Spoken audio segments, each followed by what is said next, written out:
1, 2. Can you turn me up?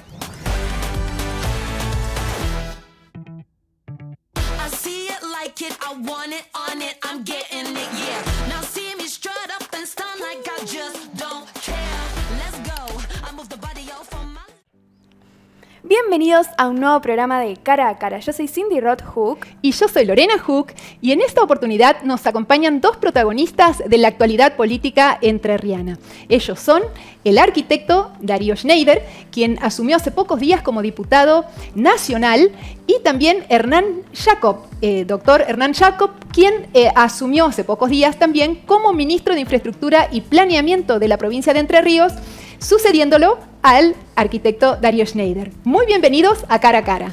En primer lugar, queremos felicitarlos por su asunción a sus puestos y bueno, les queremos desear todo el éxito del mundo para este nuevo recorrido. Bueno, muchas gracias por la invitación y bueno, para nosotros es un gusto estar acá compartiendo con ustedes.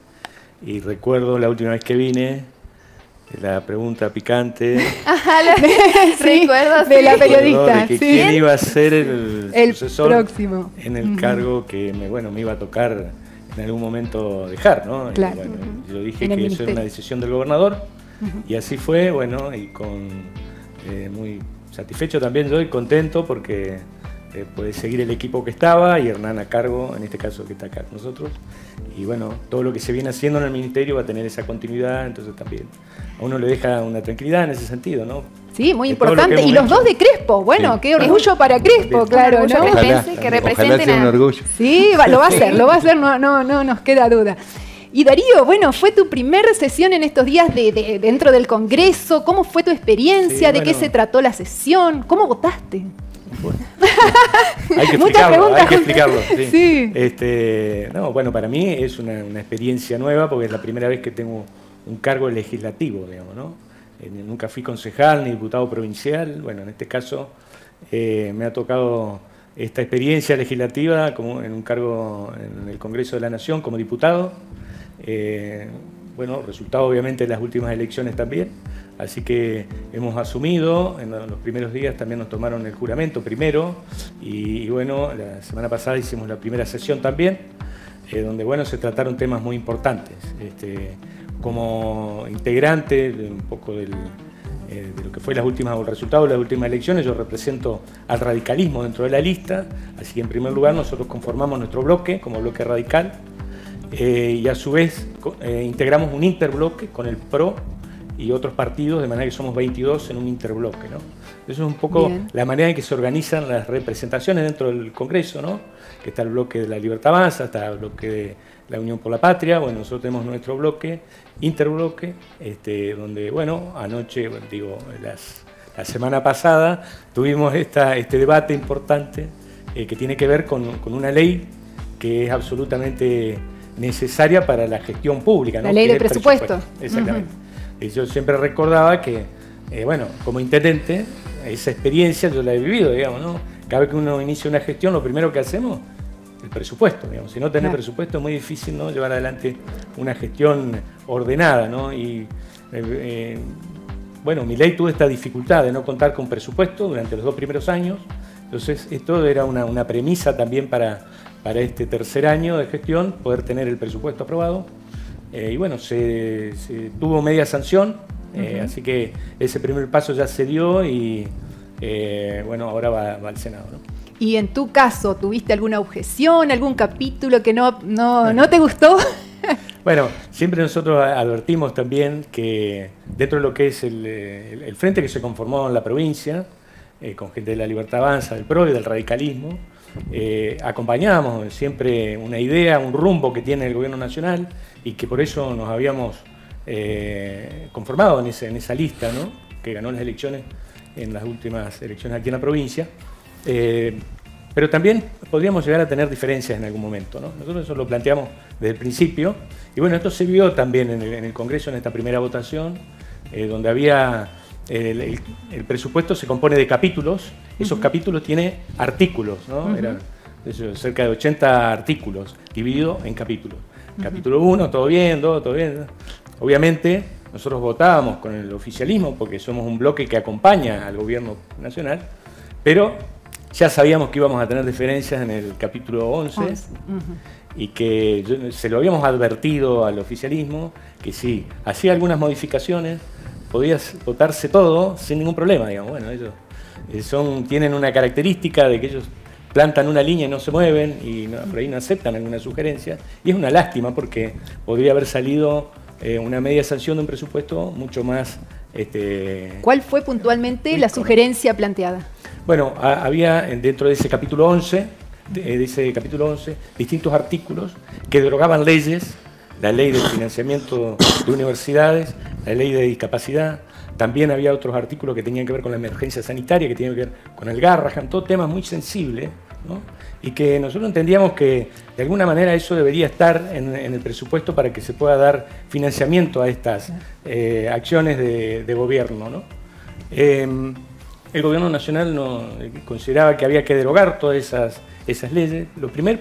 La primera polémica es que con una ley de presupuesto, en un artículo vos derogás leyes que ya tuvieron mayoría en varias votaciones, digamos, ¿no? Claro. Entonces, ahí ya había una cuestión de que todos la agujetaban. Entonces, bueno, se llegó al momento de la votación y se votó a capítulo entero, porque también ese era un detalle. Se votaba todo el capítulo, no se votaba cada artículo.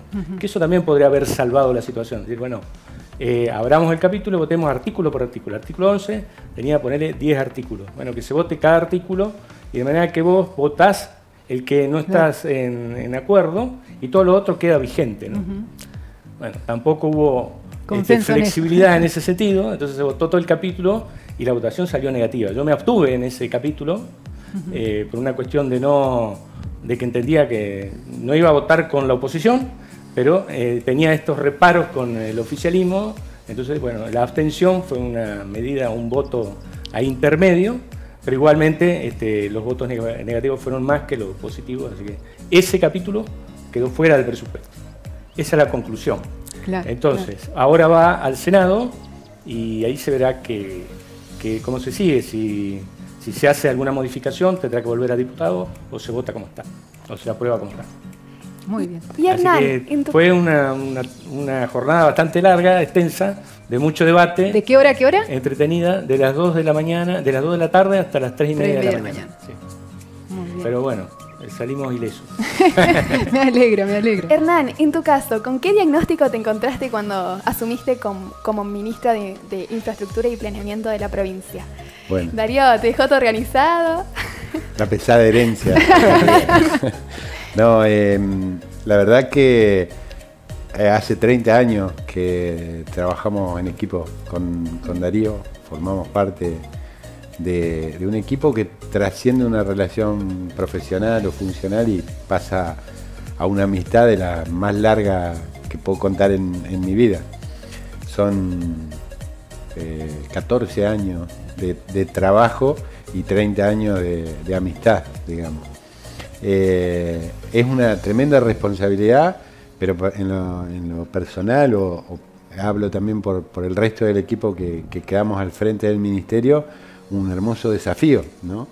Porque cuando el gobernador nos propuso, a Darío puntualmente, pero íbamos como colita, digamos, el desafío era cambiar la lógica de la provincia de Entre Ríos, tratar de darle una dinámica distinta al Estado.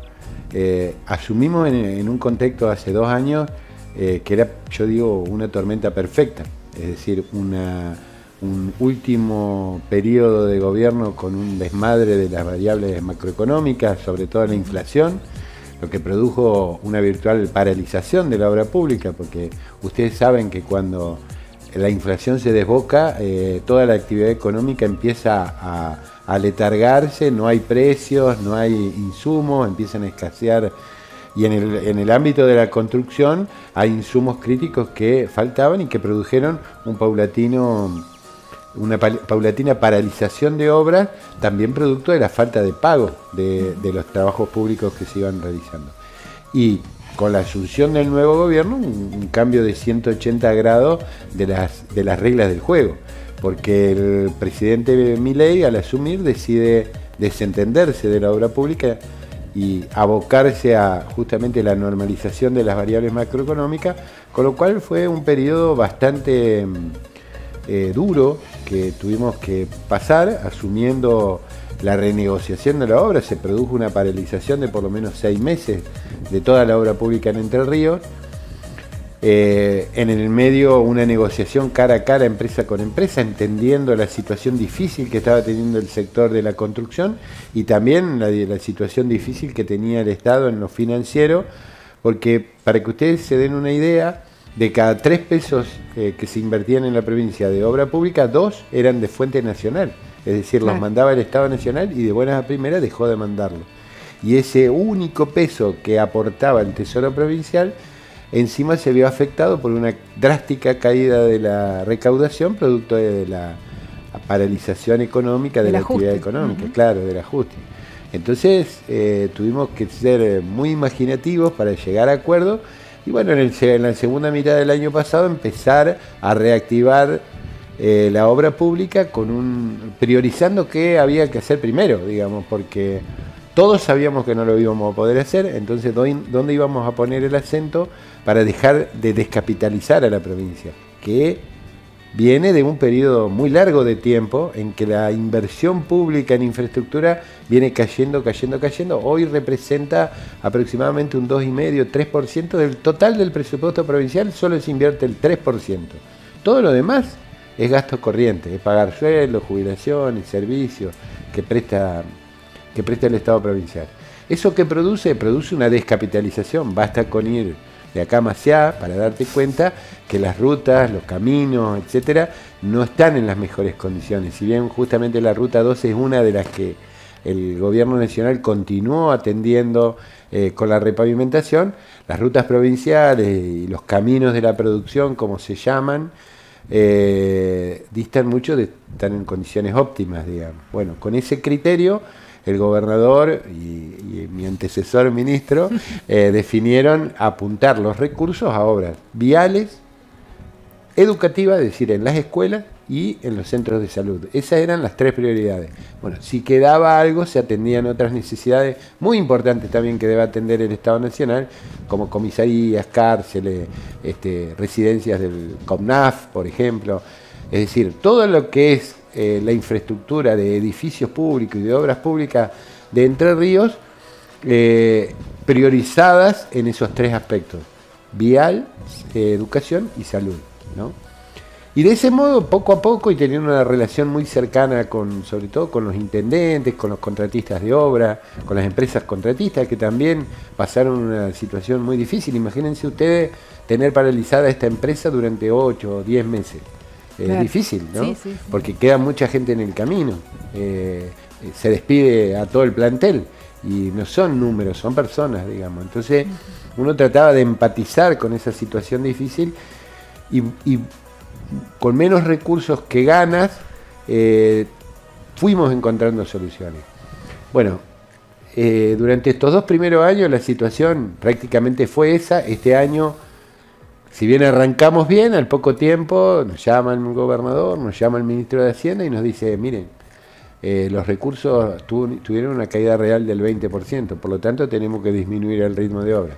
Y de una inversión mensual de alrededor de 12.000 millones de pesos, que era lo que habíamos programado, terminamos pudiendo disponer de 5.000 millones, es decir, más del 60% de recorte de la cuota financiera que nos podía brindar el Ministerio de Hacienda. Sin perjuicio de eso, porque a optimistas no nos van a ganar, encaramos un plan de obra, intervinimos más de 500 escuelas, solucionando problemas que no fueron generados por esta administración, sino que vienen de mucho arrastre. Y vos imaginate que en Crespo, no sé cuánto tiempo hacía que la provincia no encaraba obras en escuelas. Bueno, hace unos días, se firmó el contrato con la empresa que tiene a cargo la obra en la Escuela Secundaria Bicentenario número 60, y con esa escuela terminamos de intervenir todas las escuelas públicas de la ciudad de Crespo. Se va a comenzar en breve una obra insignia para nosotros y que representa, más allá de la función que cumplimos hoy, todo lo que hicimos aquí también en el gobierno local, con el tratamiento de residuos, que es la primera escuela del país, que se va a ampliar en 3 aulas y demás anexos sanitarios y de servicios, con ladrillos PET fabricados en la misma ciudad de Crespo. Entonces son pequeñas satisfacciones que sabemos que no alcanza, pero que uno va ajustando, y producto de consignas que compartimos con Darío, que es gestión transparente, austera. Nosotros no nos consideramos ocupando un lugar de privilegio, sino cumpliendo una carga pública, una función pública. Nosotros estamos al servicio de nuestra función y tratamos de servirnos lo menos posible del erario público, que es el que tenemos que cuidar, y apuntar esos recursos a la calle, a la gente, a solucionar problemas que tenemos los entrerrianos, y que son muchos, digamos, porque si uno se compara con provincias hermanas, vecinas, Entre Ríos está lejos, estamos lejos de Buenos Aires, estamos lejos de especialmente en lo que es rutas. Exactamente. Nosotros salís de la provincia de Entre Ríos y las rutas parece... Te diría, Lorena, que no tienen pozos. Bueno, pero eso es una consecuencia de la desinversión, que es lo que explicaba recién, de tantos años, ¿no? De tantos años. Entonces, bueno, hoy tampoco es lo mismo, digamos, en provincia que en nación.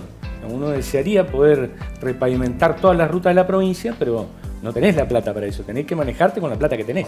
Y eso es un poco también el mismo criterio que aplica el gobierno nacional a la hora de poder también llevar igual hay un adelante. crédito del BID, ¿no es cierto? Eso está en gestión, que se comenzó este año, y el año que viene hay un crédito importante que nos va a permitir avanzar en ese sentido. Bueno, eso obviamente va a estar interviniendo el Ministerio y las distintas áreas del gobierno provincial en la intervención de las rutas provinciales, que va a ser muy importante para la provincia, ¿no? Ya tienen, digamos, bueno, en este caso, Hernán, digamos, para saber con ese crédito lo que se va a hacer es esta ruta, esta o esta otra, o todavía no se sabe qué es lo que se va a hacer. Mira, dentro de, yo digo, esta curva de decadencia que ha sufrido la provincia, no solamente que no se ha invertido, sino que se han perdido capacidades instaladas que tiene o que tenía el Estado provincial, y una de esas es la elaboración de proyectos.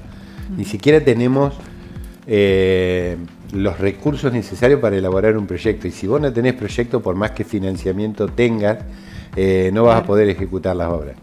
Estamos tratando de resolver esos temas.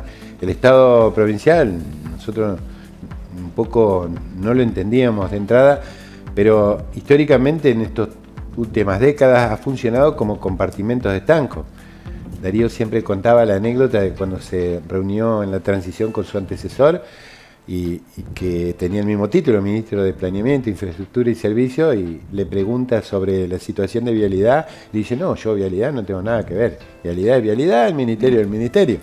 A mí de ruta no me hablen. Pero están íntimamente unidos, digamos. No solamente que están íntimamente, sino que la función del ministerio es ejecutar toda la obra pública de la provincia. Bueno, no se manejaba de ese modo.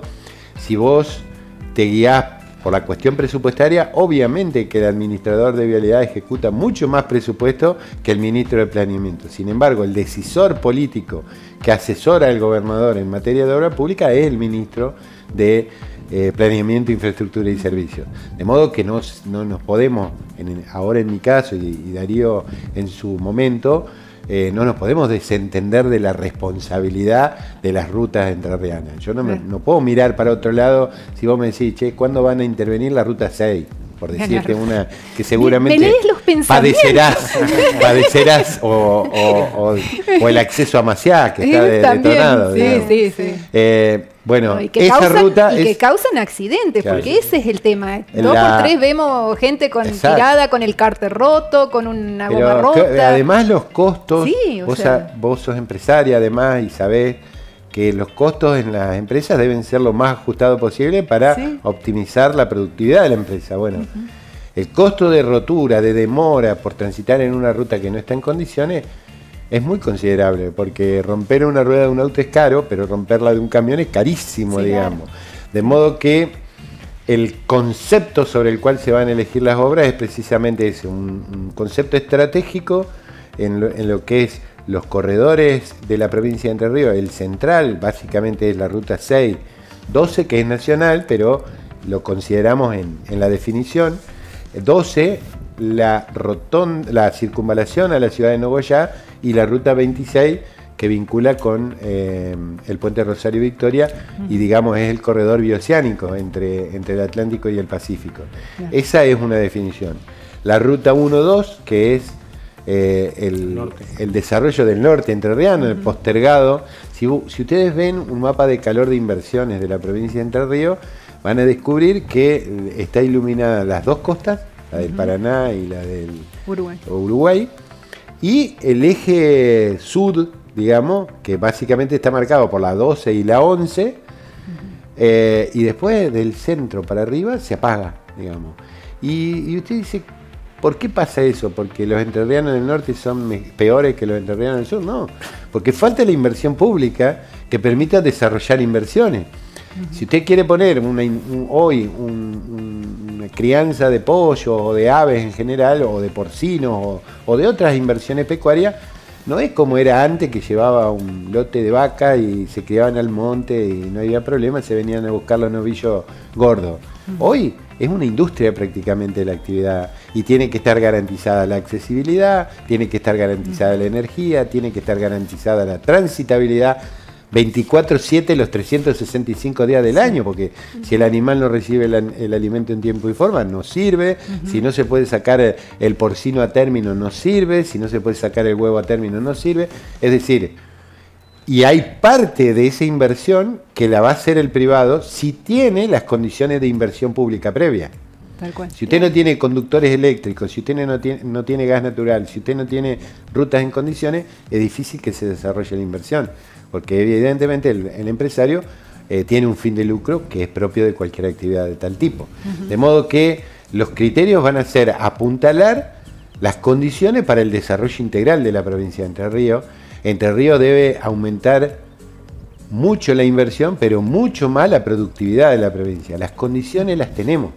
Lo que tenemos que tener es un gran acuerdo para que en una sinergia, y de eso algo trabajamos a nivel local, entre el sector público y el sector privado no debe haber enfrentamiento, debe haber colaboración. Y ese es un poco el espíritu sobre el cual estamos trabajando. El shock de inversión que puede producir un préstamo internacional como este, nos acortaría en 1 o 2 años, por lo menos, yo digo, tal vez mucho más, porque no es que va a ser excluyente, no es que estos 350 millones de dólares van a ser los únicos recursos, sino que el presupuesto propio del Tesoro se va a sumar a la inversión. Por eso el gobernador, por eso el gobernador habla de una inversión para el 2026 de 1 billón de pesos en infraestructura. Ojalá logremos músculo ejecutivo para poder cumplir con esas metas. Eso es a veces una situación que se nos plantea, porque insisto, la curva de decadencia fue importante, digamos. Volviendo a números y no tiro más, si vos te comparás con Córdoba, Córdoba invierte un 17% del presupuesto. Santa Fe anda entre el 10 y el 13, nosotros estamos en el 3. Claro. Es decir, que la brecha no solo que se acorta, sino que se va a profundizar. Si no rompemos esa inercia, se va a profundizar gravemente en las próximas décadas, digamos. Bueno, nos augura un gran futuro. Ojalá. Entonces con siempre con somos tales optimistas. promesas. ¿Sí? Mucho trabajo por delante, sí. Darío, volviendo al Congreso, está el tema de la reforma laboral, que supongo que está planteada para tratarse en el 2026. Sí. ¿Cómo lo ves? ¿Qué opinión tenés? Bueno, hoy se está, o en estos días lo están trabajando en el Senado, ¿no? Aparentemente el gobierno ya tiene avanzados los acuerdos con los distintos sectores y son optimistas en que se pueda tener media sanción antes del fin de año. Bien. Así que bueno, yo o creo sea, que ahora, sí. Antes de fin de año estamos hablando, sí, poquitos días, digamos. Poquitos días. Después llegará a diputados y cuando convoquen estaremos ahí para ese tratamiento. Creo que es necesaria todos. En eso hay acuerdo, digamos, de decir, bueno, es tiempo de modernizar esta ley. Bueno, obviamente en qué aspectos, y bueno, ahí va a estar el debate, qué es lo que se cambia y qué no. Y hasta cuánto se reforma o hasta cuánto se quiere llegar a una, digamos, con el cuchillo a fondo, digamos, como se dice, ¿no? Pero bueno, veremos cómo como sigue el tema, yo creo que lo que tiene de positivo esto es que estamos poniendo en la mesa los temas que tenemos que resolver para crecer, para desarrollarnos como país, ¿no? Más allá después de los detalles y de las cuestiones por ahí más puntuales que se votan o no, pero me parece que son los temas que hay que tratar en el Congreso para dar herramientas de crecimiento y desarrollo. Así que ojalá que podamos avanzar con este tema y otros más, ¿no? Y en el proyecto, no sé si lo has leído o No. lo tuviste oportunidad. Bueno, No, ¿qué pensás que debería tener el proyecto para incentivar al privado a contratar más gente? Porque hoy el privado, el empresario, Sí, el costo laboral, digamos. el costo laboral Exactamente, es, sí, es alto lo y tienen todos, ese costo laboral. Y la industria del juicio la industria, el y comercio, todo eso. las empresas de servicio. En mi casa, Teresita con su estudio de escribanía me dice, tengo tantos empleados y un empleado y medio más para pagar. Así es. Entonces yo cuando le digo, ¿cuántos empleados tenés? Y bueno, depende, dice.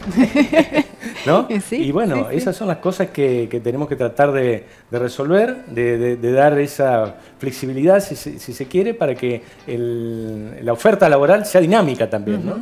Y que, bueno, en ese sentido también hay muchas empresas, muchos comercios, muchas industrias que te dicen, mirá, yo necesitaría sumar gente claro, al empleados, negocio. pero no lo hago por el costo que tiene, digamos, ¿no? Claro. Entonces también las estadísticas indican que hace muchísimos años que el empleo registrado en el país no crece, digamos, ¿no? Y eso es un indicio realmente alarmante, porque Claro. todo lo contrario, deberíamos tener todos los años mayor inserción laboral, y esos índices deberían ir teniendo mayor cantidad de empleo registrado que no se está dando. Y es producto Exacto. de esto. Entonces esas son las cosas que esta ley debería resolver y esperemos que así sea, ¿no? Perfecto. ¿Algún mensaje que quieras dar a los entrerrianos? No. ¿Algo que les sirva por ahí a los entrerrianos respecto de algún proyecto que tengan desde tu bloque? No, a ver, nosotros estamos en primer lugar acompañando la gestión del gobierno nacional. Creemos que si le va bien al gobierno nacional nos va a ir bien a todos.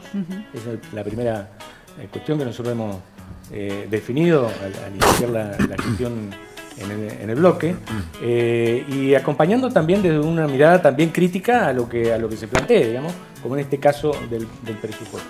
Pero creemos que obviamente todo lo que estamos ahí estamos para defender los intereses de nuestras provincias, en este caso de la provincia de Entre Ríos. Entonces yo digo que en la medida que podamos tener un gobierno nacional que va dando respuesta a los distintos temas y va pudiendo avanzar en su agenda política y de gestión, eso nos va a beneficiar también a los entrerrianos, que estamos haciendo lo mismo, digamos, ¿no? Estamos en el mismo norte de gestión que el gobierno nacional.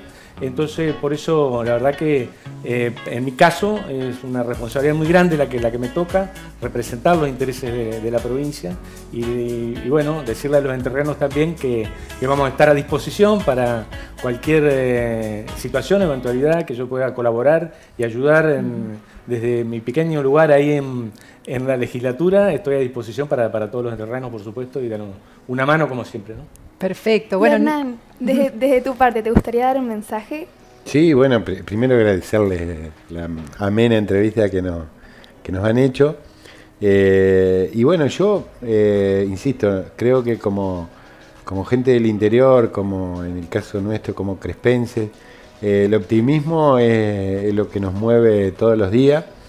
Yo creo que hay muchísimo por hacer, que no vamos a poder resolver todos los problemas, pero que sí podemos y estamos en condiciones de sentar las bases de una provincia distinta, que no expulse entrerrianos a buscar fuera de los límites de la provincia un horizonte para construir su familia, para desarrollar la actividad que le guste hacer, sino que tenga en la provincia condiciones para lograrlo aquí dentro. Uno recorre lugares, siempre nos decían Crespo es una isla, como muchas veces se ha escuchado eso, y cuando uno recorre el interior de la provincia hay lugares que duelen realmente, porque uno no puede justificar ni comprender por qué hay tantas diferencias entre distintos lugares. Y creo que ahí debe estar puesta la mira y el trabajo que nos toca hacer y que tenemos la responsabilidad de cumplir, para achicar esas diferencias y para mejorar las condiciones en las que después cada uno va a elegir cómo desarrollarse. El Estado puede colaborar en generar bases. Después es tarea de cada uno lograr los objetivos. No existe un papá o una mamá que te resuelvan los problemas durante toda la vida. Pero eso es el anhelo que uno tiene, como decía Darío, estar al servicio de cada uno que tenga necesidades y no descansar para lograr soluciones. Y aprovecho también, finalmente, a desearle a toda la teleaudiencia unas felices fiestas, una Navidad y unas fiestas de fin de año en paz, en armonía, en familia, quienes la tienen, y quienes no la tienen, con la esperanza de un 26 mejor que el 25 y que el 24 y que los anteriores. Muchas gracias. Gracias a ustedes. Muchas gracias. Les recordamos a nuestra audiencia que nos pueden ver los días martes, que sale en YouTube Cara a Cara TV todo junto, los días miércoles en Canal 6 a las 22 horas y en Canal AET a las 15:30. Los días jueves salimos en Telema a las 21:15 horas y pueden vernos en las repeticiones en Canal 6 los días lunes a las 18 horas y viernes también a las 18 horas. Nos vemos en un próximo programa. Muchas gracias.